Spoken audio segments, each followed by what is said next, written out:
are you feeling? Not very well. Can I come in? I got something for you. Sure, but just for a minute. Hi, Mom. I made breakfast for you. Awesome. Here, put it right there. Are you ready for school? Yes, Mom. Did you brush your teeth? Yep. You made your lunch? Yep. Good, thanks. Have a good day. I will, Mom. A heartwarming scene that could have been taken from a Norman Rockwell painting. A caring son and a sick mother, depicting the inversion of their normal dependency. But the characters in this idyllic suburban scene can scarcely know that they've been chosen to introduce the dependency inversion principle. Hi, I'm Uncle Bob, and this is Clean Code. Hi, I am Amanda. Hi, I'm Samantha. Hi, I'm Alexis. Hi, I'm Mom. Welcome to another episode of Clean Code. Clean Code. Clean Code. Your best episode of to begin a journey in this episode by Uncle Bob. Uncle Bob. Enjoy. Uncle Bob.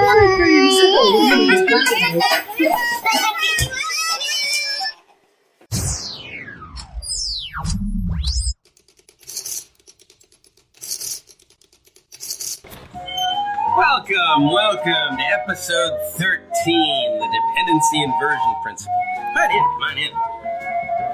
This is the last of the solid principles that we're going to study. Remember in our last episode, can I take your hat? We studied the interface segregation principle. You remember that principle? We studied interfaces, why those interfaces exist, and how we ought to name them.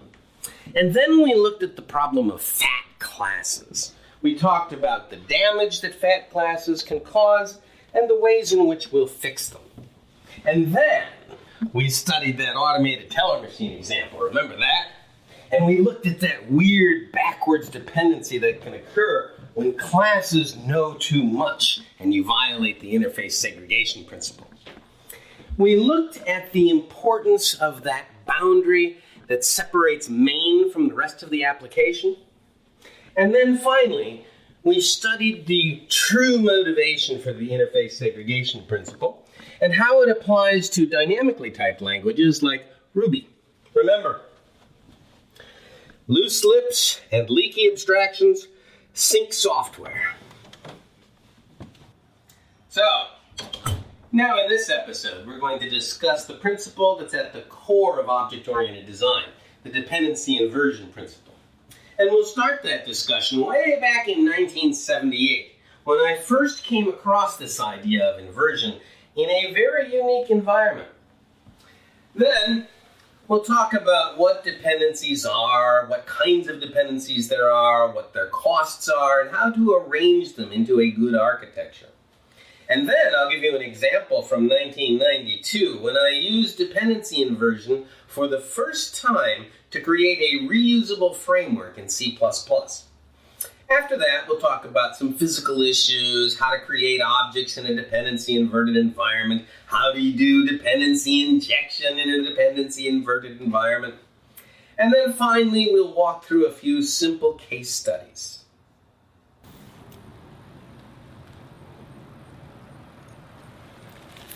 So strap in and get ready for a wild ride through time and technology, because we're about to head out into the dependency inversion principle.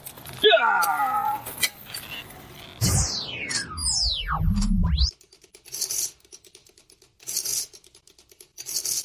This iPhone is a truly remarkable device. It has about 500 billion transistors inside it. According to Jack Gansel, if you tried to build this out of 1950s technology, ENIAC technology, it would require 170 vehicle assembly buildings simply to house the vacuum tubes. It would weigh as much as 2,500 Nimitz-class aircraft carriers. It would consume a full terawatt of power, requiring 500 2-gigawatt nuclear power plants, the biggest plants we build. And it would cost a mere $50 trillion, the economic output of the world. And once we had built it, there would be no one to call. It's remarkable for another reason. This device embodies Einstein's dilemma, the theoretical dissonance between general relativity and quantum mechanics, because this device can't do its job without both. All iPhones contain a GPS receiver that calculates its position on the surface of the planet to within a few inches. How? Imagine that you're in the woods on a road that connects two distant towns. Each of these towns has a clock tower, and the two clock towers keep perfect time. At noon, they will both strike their gongs. You can use this fact to determine your position on the road if you can hear both clocks chime and if you happen to know the speed of sound. You simply wait until noon and listen for the two clock towers to chime. The clock tower you are closest to is the one you will hear first. Sound travels at about 340 meters per second. So now imagine that you hear the clock in front of you chime 1 second before you hear the clock behind you chime. That means you're 170 meters past the midpoint between the two towns. If you had a map of the road, you could plot your position precisely. The reason this works with two clocks is that a road only has one dimension. If you want to find your location in a two-dimensional space, you'd need 3 clocks. And if you want to find yourself somewhere on a 3-dimensional space, like the planet Earth, you need at least 4 clocks. So we took a bunch of atomic clocks, we put them into satellites, and we launched them into orbits. And we arranged the orbits such that anywhere on the planet, any time of day, there are at least 5 or 6 of them in view. There's about 30 of these satellites up there. And each of the satellites continually broadcasts its precise location and the time. My iPhone listens to the time signals being broadcast by those satellites, and it notices that they arrive slightly out of sync. The reason for this is that the time signals move at the speed of light, and the satellites are all at different distances from my iPhone. So my iPhone measures the differences in arrival time of the time signals. My iPhone uses those small differences in arrival time in order to calculate my position on the Earth in exactly the same way that we calculated our position on the road by measuring the arrival time of the 2 clock chimes. But there's a problem. You see, the satellites are whipping around the Earth at over 17,000 miles per hour relative to my iPhone. Now, special relativity says that my iPhone will see those clocks running a bit slow because they're moving so fast. And so my iPhone must take this into account. There's another problem too. Those satellites are several hundred miles above the surface of the Earth. And according to general relativity, the space-time curvature out there will cause clocks to run faster than down here on the planet. My iPhone is going to have to take that into account too. So in order for my iPhone to correctly determine my position, it's got to do calculations in both special and general relativity. Cool. But how does it do those calculations? Well, it does them in a computer. And that computer is made up of transistors. A transistor can be thought of as a switch that turns electric current on or off. It does this by altering the conductivity of the silicon atoms within the crystal that it's made from. It accomplishes that change by taking advantage of the quantum characteristics of the atoms and electrons inside that crystal. The way this works is fascinating, and we are liable to end up talking about it later in a future episode. For now, I simply want to make the point that the calculations of both special and general relativity are being performed by a computer whose operation depends upon quantum mechanics. Now remember, it was Einstein in 1905 who started both the quantum mechanics and the relativity revolutions. And this is ironic, because while these two theories are the most successful scientific theories we have, they're wildly incompatible with each other. Relativity describes the universe as a curved continuum, the space-time continuum.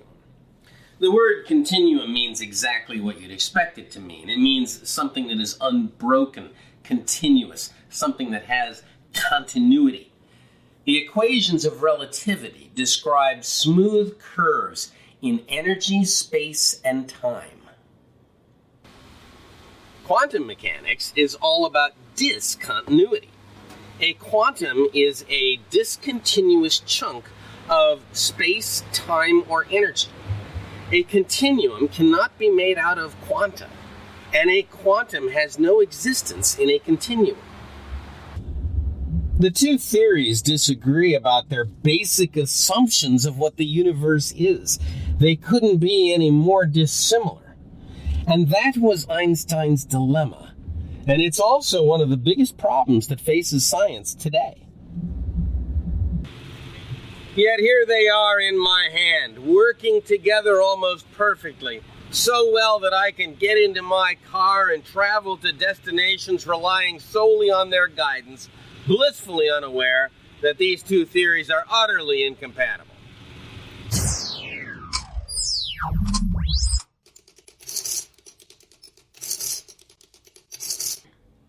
Sherman, set the Wayback Machine for 1978. Where are we off to now, Mr. Peabody? Our destination is the company Teradyne Central in Northbrook, Illinois, where we will watch as Uncle Bob first stumbles across the dependency inversion principle.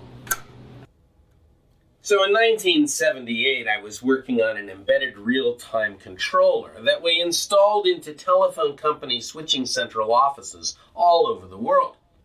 The purpose of these devices was to access and measure the quality of all the telephone lines, the tens of thousands of telephone lines that were served by those central offices. The computer inside was an Intel 8085 microprocessor, a computer that could directly access 65K. 32 of those K were allocated to RAM. The other 32K were allocated to ROM. The ROM chips were Intel 2708s. They were 1K bytes each. We had 32 of them, spread across 3 boards. Our software was written in 8085 assembler. We would compile it into a single 32K executable, and then we would burn it onto our ROM chips 1K at a time. Of course, the software had no idea about these 1K boundaries. From its point of view, it just lived in a nice flat 32K address space. We had thousands of these units installed all over the world, and each unit had 3 boards in it that were loaded with 2708 ROM chips that contained all of our software. And to maintain all these units, we hired an army of field service engineers, each one of which was responsible for several dozen units. Now imagine what happened when we had to fix a bug or add a new feature. We'd have to recompile the entire application and burn it onto 32 new chips. We had to burn 32 new chips because any change to the source code caused the addresses of functions and constants to change. When it came time to deploy, we'd have to burn our software into 32 chips for each of the thousands of units in the field. And then we'd have to take all those chips and ship them to the field service engineers all around the world. Those field service engineers would then drive from central office to central office to central office to install those chips. And the way they did that is that they'd have to go into the central office, find our unit, unscrew the lid, pop out the 3 boards, pull out all the 32 chips, install the new 32 chips, plug the 3 boards back into the unit, screw in the lid, and then drive to the next central office to repeat that over and over again. It required hours for each device, and it cost a fortune. So my boss came to me and asked me to fix this problem. He wanted me to figure out some way that we could ship 1 chip instead of all 32 when a subroutine changed. In essence, we could change 1 subroutine, compile that chip, and ship just that chip instead of the other 32. And that would save a lot of time and money. The scheme we came up with was pretty cool. First of all, we changed the way we compiled the program. Instead of compiling 1 big 32K executable, we changed it to compile 32 independent 1K modules, 1 module for each ROM. And we forced the starting address of each module to correspond to the starting address of each ROM.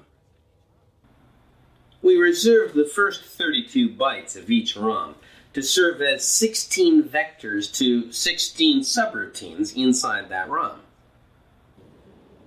We modified the boot-up program to scan through all of the ROM chips and move the first 32 bytes of each chip into a corresponding area of RAM. And that meant in RAM we now had vectors that pointed to all of the subroutines on each chip. Lastly, we changed every call to every one of those subroutines into a call that went through the appropriate RAM vector. Now, when we had to change a subroutine on a chip, all we had to do was recompile that 1 chip and then replace that chip on its corresponding board. When the system booted, it would move the vectors from the chip into RAM and execute normally. Needless to say, this was a raving success. But there were even more benefits that we hadn't anticipated. Each of these devices had a 300 baud modem that we could use to dial into it and access a little monitor program that would allow us to change memory locations in RAM. With this new feature that we added, we could now dial into these units and alter the program that lived in ROM. When we wanted to patch a subroutine, what we would do is we would copy that subroutine from ROM into RAM, and we would alter the RAM vector for that subroutine to jump to the RAM location. Then we could fiddle around with the bytes inside the subroutine in RAM. This allowed us to patch the device in real time. Our customers loved us. They'd call up with a bug, we'd dial in, we'd have it fixed. And oh, by the way, patching devices like this in hexadecimal over a 300 baud link, that's real programming.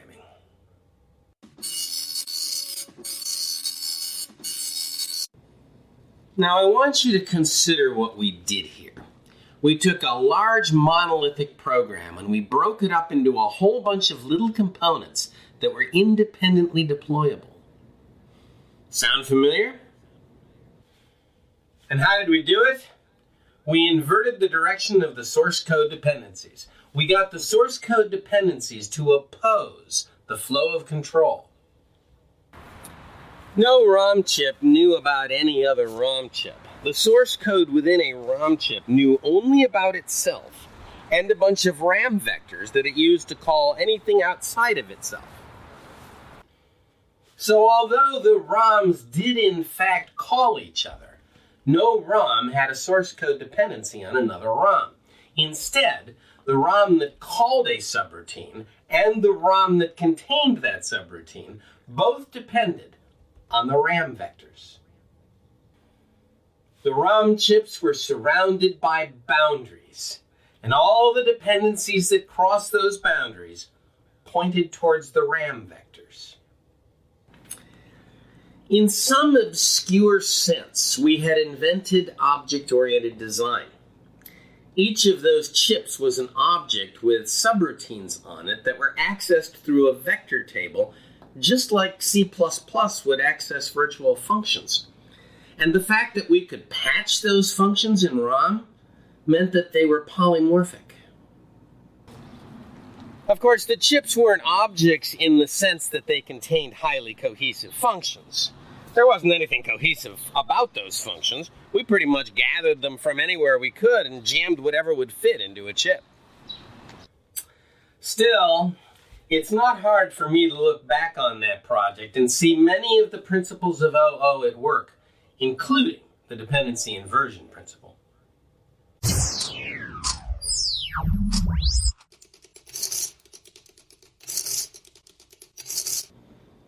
There are two kinds of dependencies that we're going to consider here: runtime dependencies and compile time dependencies. When the flow of control leaves one module and enters another, there's a runtime dependency between those two modules. Or if one module accesses the variables inside another, there's a runtime dependency there. A runtime dependency exists whenever two modules interact at runtime. On the other hand, when a name is defined in one module, but it appears in another module, then that module has a source code or compile time dependency on the defining module. Now you might think these two different kinds of dependencies are hard to tell apart, but they're actually very different. Imagine those ROM chips from 1978.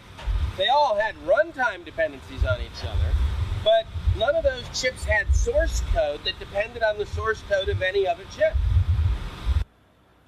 In statically typed languages like Java and C#, and especially C, C++, or Delphi, source code dependencies come at a significant cost. When the compiler compiles a module that has a source code dependency on a name that's defined in another module, it must somehow learn the details of what that name implies. For example, if there is a Java class named A that depends upon a Java class named B, then when the class A is compiled, the Java compiler must find out about the details of B. It does this by hunting for the binary file b.class. If it can't find it, or if it does find it but b.class is older than b.java, then it will compile b.java into b.class. And then it will read the details about b from b.class. The obvious logical conclusion is that you cannot simply compile one module. In order to compile that module, you must first compile all the other modules that module depends upon. Of course, it's worse than that. What if module B depends on module C? Then, when you compile module A, you will be forced to compile module B and also forced to compile module C. So when you compile a module, a wave of subsequent compilations traverses down the tree of outgoing source code dependencies. Of course, C# and Java compilers are so fast nowadays that we barely even notice this wave of compilation descending down the tree. Of course, in large systems, the time can still get annoying. For example, fitness, which is 70,000 lines of code, requires 7 seconds to compile on my MacBook Pro. Back in the 80s and 90s, compile time was a pretty big issue. Badly structured systems could require hours to compile.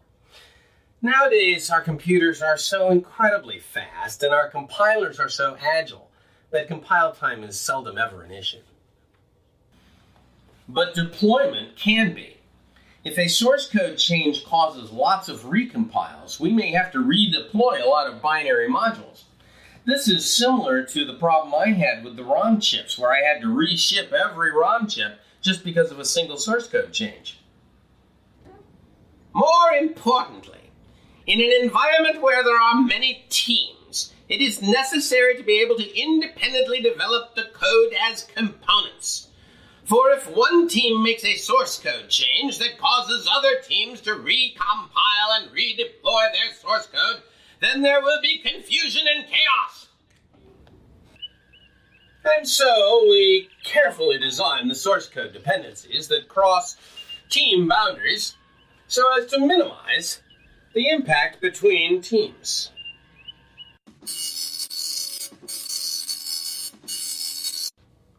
Structured design is a top-down methodology. You start with main, and then you design the subroutines that main should call. And then you design the subroutines that those subroutines should call. And you continue to explode the tree downwards until you have specified every subroutine in the system. And then you write the code. Today, of course, we do things a little differently. At least I hope we do. But there's something interesting about this structure. Look at this dependency structure. The source code dependencies are an exact mimic of the runtime dependencies. The high-level functions call the low-level functions, which call the lower-level functions, and the source code dependencies follow exactly the path that the runtime dependencies do. Now, pretty much every system ever built has a runtime dependency structure that looks like this. There's a main function, and it calls lesser functions, which call then lesser functions, which call then lesser functions, on down the line. But when source code dependencies are based on this structure, then we've got a tough time keeping those dependencies from crossing team boundaries. So we need to find some way so that the runtime dependency structure is different from the source code dependency structure. We don't want the source code dependency structure to look like the runtime dependency structure.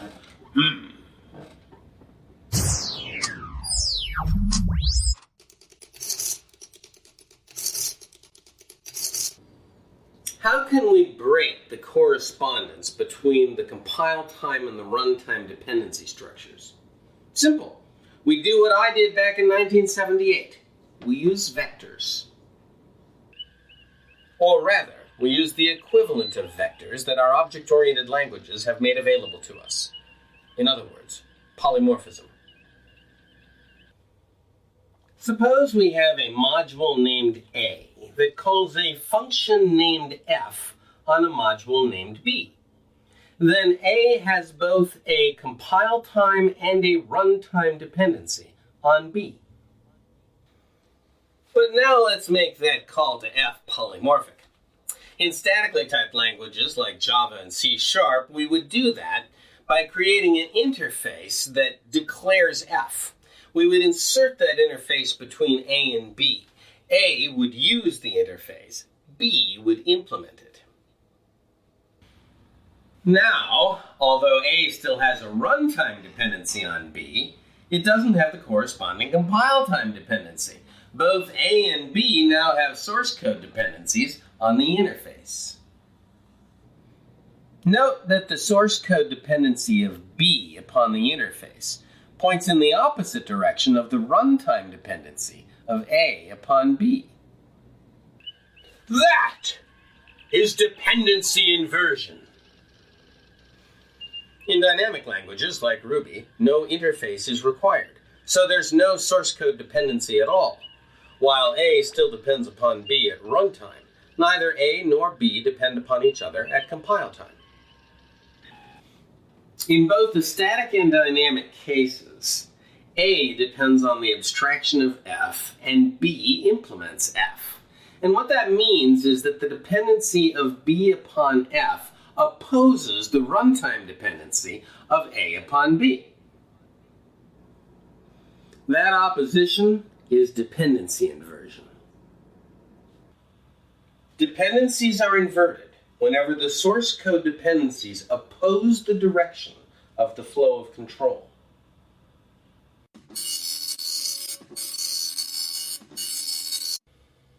Inverting dependencies is the means by which we create boundaries between software modules. Whenever we want a boundary to exist, we carefully choose which dependencies to invert against the flow of control so that all the dependencies point in the same direction across the boundary. Boundaries like this are the way that we create plugins. A plugin is a module that is anonymously called by another module. In other words, the caller has no idea who or what it is calling. The way I got my ROM chips to be independently deployable was to turn them into plugins. The way you create an independently deployable and independently developable application architecture is to compose it out of plugins. And that means you divide the system with boundaries and then invert the dependencies that cross those boundaries.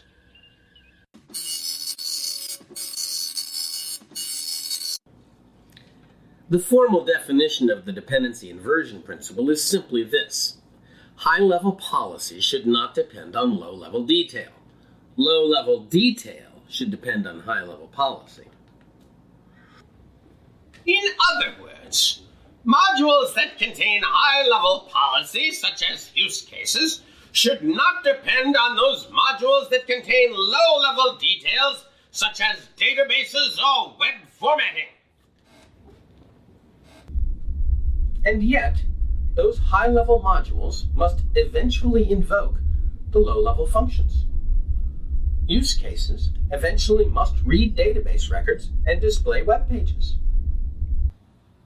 The solution to this apparent dilemma is to invert the dependencies across the boundary that separates the use cases from the database and the web system. We design the system such that the database and the web system are plugins to the use cases.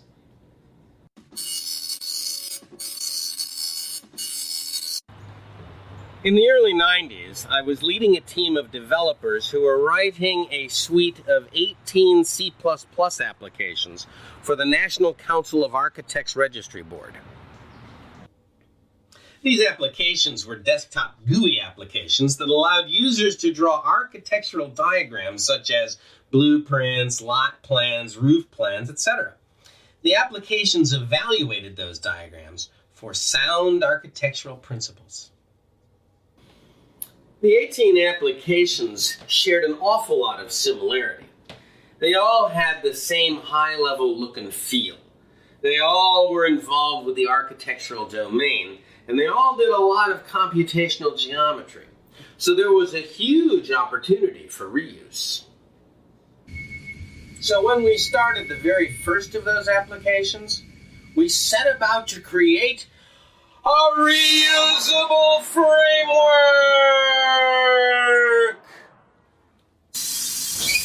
Reuse? Reuse? Did I just hear the forbidden phrase, reuse? Heavens, not reuse!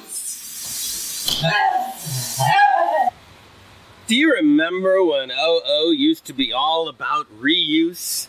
This was back in the late 80s and the early 90s when OO was going to save the world by filling the shelves of our grocery stores with stacks and stacks of reusable software. Yes, but things didn't quite work out that way, did they? And here's why. We spent about 2 man-years on that first application. And when we were done, we had 10,000 lines of C++ code in the application itself and 70,000 lines of C++ code in the reusable framework. That's pretty good, eh? I mean, 88% of that code was reused. That's a big win. Our client was very pleased, and they commissioned the next 3 applications. So we allocated the staff and started work immediately. But within about 3 weeks, we discovered that what we thought was a 70,000-line framework of reusable code was really 70,000 lines of code that was tuned really well to that first application and not so well to the other 3. Oh, it applied to the first application just fine, The problem was in the new 3 applications. The developers writing those applications couldn't seem to reuse that reusable framework, and so they were pretty much writing those 3 applications from scratch. So we did the scariest thing a software contractor can do. We told our customer the truth. We told him that 70,000-line reusable framework wasn't reusable, and that we were going to have to throw it away and start again. And that's pretty much what we did. It's not fun to tell your customer that 2 man-years and 70,000 lines of code are going down the tubes.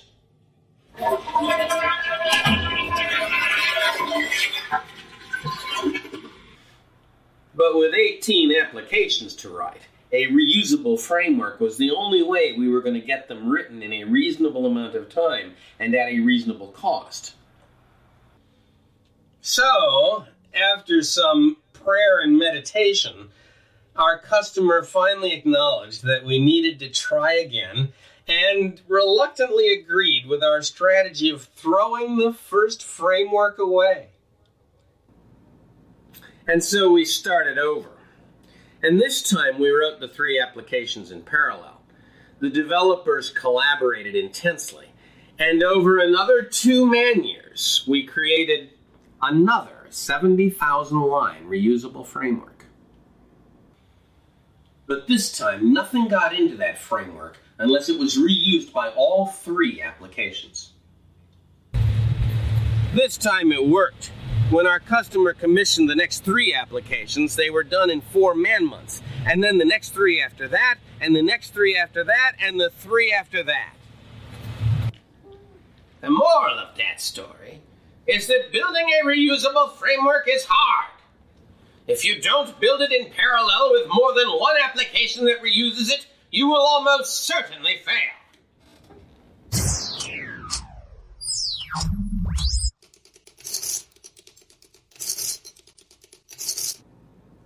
The framework we created contained most of the code for all the applications. It was composed of a set of base classes that contained all the high-level policy that defined the overall look and feel of the applications. The application code itself was just a bunch of derivatives that implemented low-level details. At one point during the development of all these applications, I drew a picture that showed the relationship between the framework and the applications. And I noticed something interesting. The applications depended on the framework, but the framework had no dependencies back on the application. The high-level policies of the framework had no knowledge of, nor any source code dependencies on, the low-level details of the application.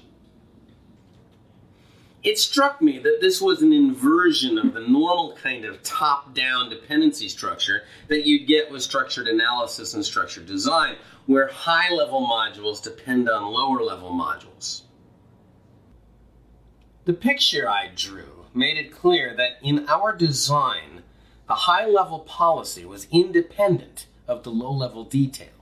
And so I called this dependency inversion.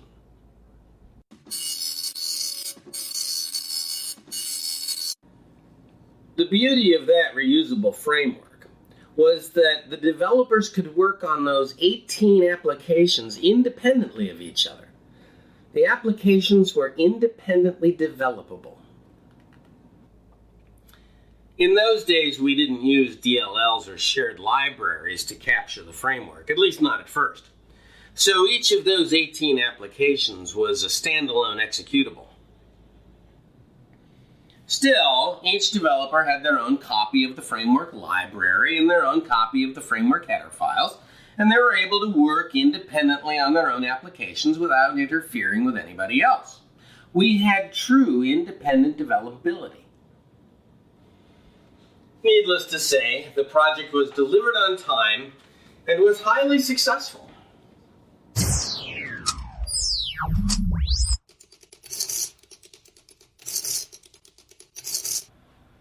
One of the roles of an operating system is to provide for device independence.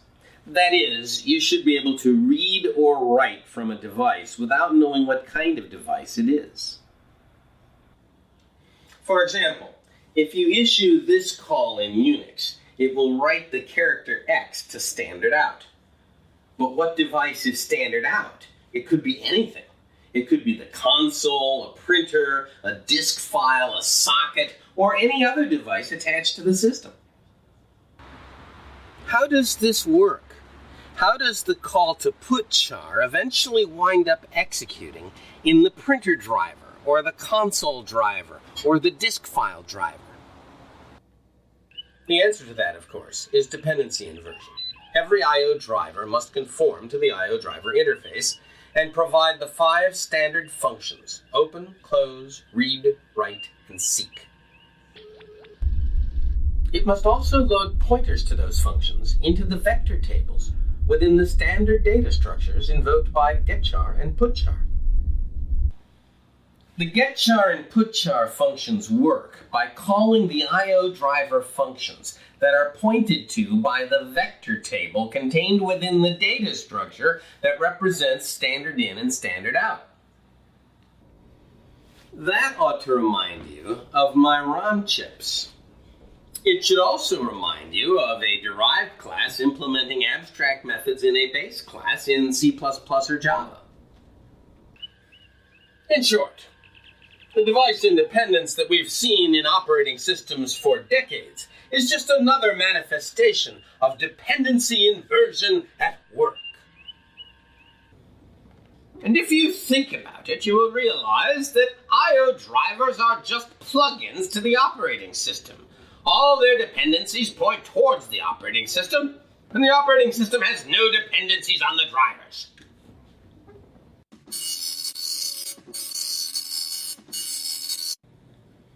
Imagine that we need to write the code that controls the thermostat on your wall. It's a simple device with 2 inputs and 2 outputs. The 2 inputs are integers, one of which represents the desired temperature, and the other represents the current temperature. The 2 outputs are both Booleans. One turns on and off the cooler, the other one turns on and off the heater. If the current temperature is higher than the desired temperature, we turn on the cooler. If the current temperature is lower than the desired temperature, we turn on the heater. Now let's say that I/O devices can be read and written using these simple in and out functions.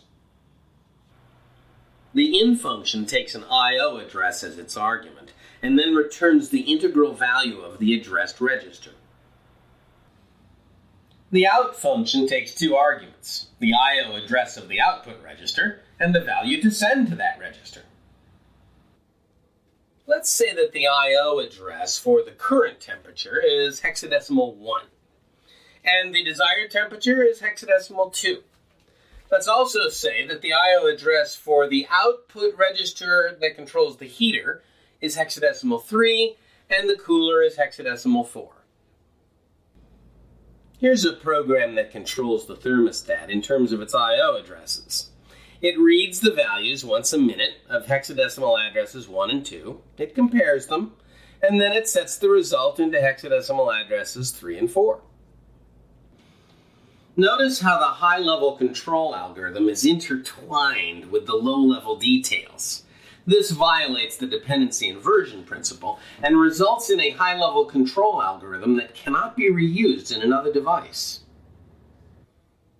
Making this conform to the dependency inversion principle is simple. We'll create an interface named HVAC, and we'll declare within that interface functions that get the current temperature, get desired temperature, set heater, set cooler. Then we can change the control code to use the HVAC interface like this. Now the control code has no idea what the I/O addresses are, nor even that there are I/O addresses. The derivative of the HVAC interface simply implements the methods that call the in and out functions appropriately. the dependencies all point towards the interface, and therefore they oppose the flow of control.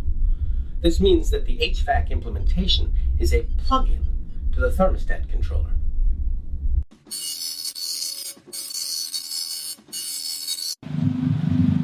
We've talked about plugins several times in this video series. Once during episode 3 when we discussed functions, and again in episode 4 when we discussed function structure. We made a big deal about plugins when we discussed architecture back in episode 7. Plugins define the boundaries of your system. You create those boundaries by inverting dependencies across them and then treating the boundary as a plug-in interface. What kinds of things should be separated by plug-in boundaries? As we learned back in episode 3, and in fact all through this video series, main should be a plug-in to the rest of the application. And as we learned back in episode 7, the UI in the database should be plugins to the application. A good application architecture is a plug-in architecture, and a plug-in architecture is achieved through careful and judicious use of the dependency inversion principle.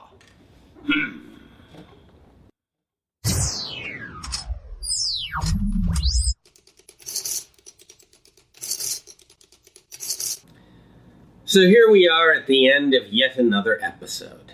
The episode that defines the last of the solid principles, the dependency inversion principle. I told you how I first encountered dependency inversion in 1978 with a big bunch of ROM chips. That was a cool story, wasn't it? Then we defined the two major kinds of dependencies, source code dependencies and runtime dependencies. And we showed how the two did not have to be aligned with each other. We defined dependency inversion simply as the inversion of source code dependencies against the flow of control. When a source code dependency is inverted, the callee depends on the caller. Next, I told you that story from 1992 where we built that reusable framework.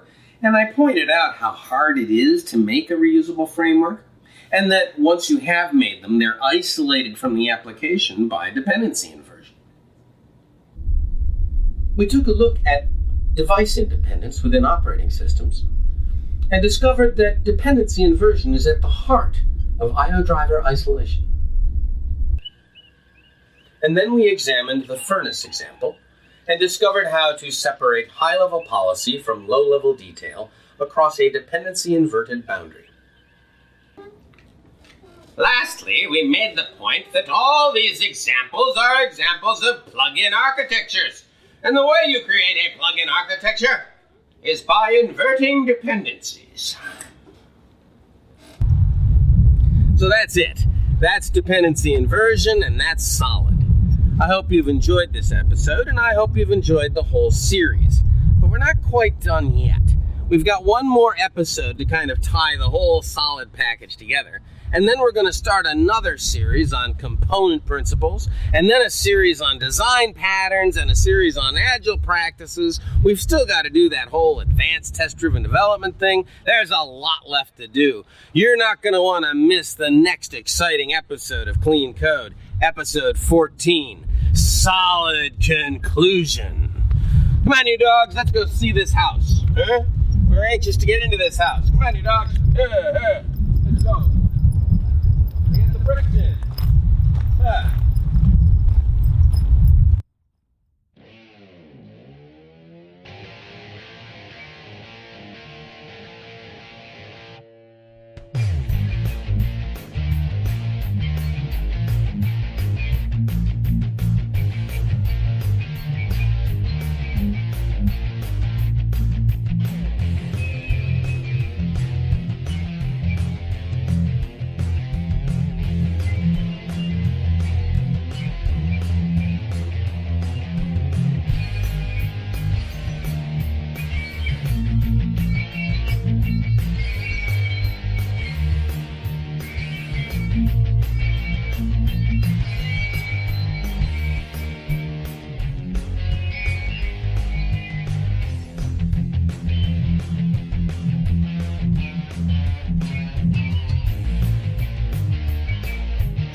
Data structure. Data structures. Your own name. And Used by functions. heavens.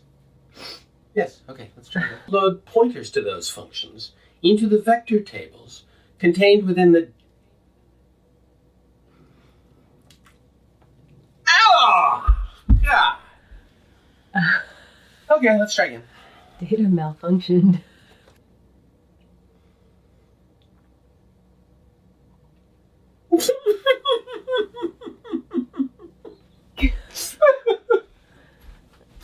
Okay.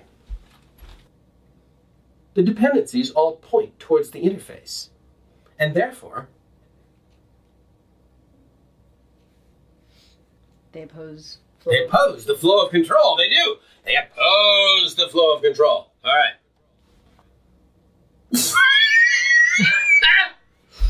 Yes. Okay. Good. No.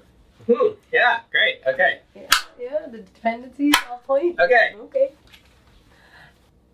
The dependencies all point towards the interface, and that means they violate the flow of control. They oppose it. They don't violate it. They oppose it. Good. Okay. A good pipe is worth having. Yes. Okay. It is necessary to be able to develop the software components in an interesting and gullible way. And then we want to flush them all down and make them into little guinea pigs. And then we examined the furnace example. The furnace example. Captain. The answer to that, of course, is dependency inversion. Every O, bing. It struck me that this was a strange device used by people to extract things from their noses. All right. In some obscure sense, we had invented object-oriented and ooh, that hurts. Okay, let me try that again now. Action. In some obscure sense, we had invented object-oriented design. Each of those chips.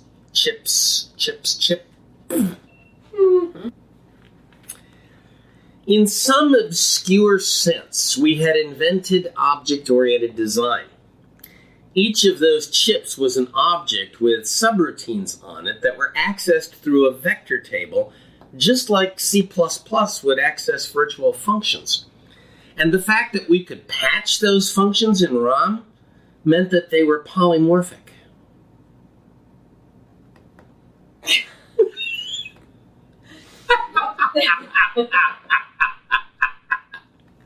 Leave it the way it is. That's fine. Okay. That's fine. You want to put that last return. The formal definition of the dependency in I need more of this. Okay, let's try again. So we need to get the dogs. The dogs aren't even home.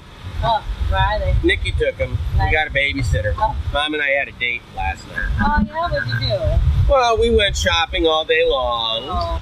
And I chauffeured her around, and we went to Old Orchard, and then we went to Wildfire. Oh, that's nice. Yeah, and then we came here and strolled through the house. Then we went home and watched TV. Oh, good. No dogs. No dogs. Yeah, no dogs. You're making little noises? You're making little noises? Okay, wait a minute.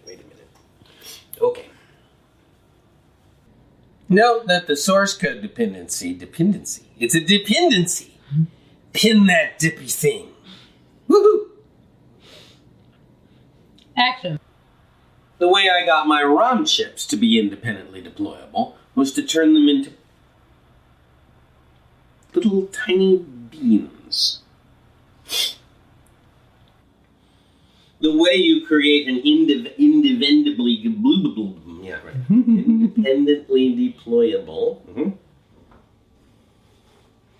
It's not fun to tell your customer that 2 man-years of work and 70,000 lines of code. Lines of gold. We will all cross the lines of gold one day.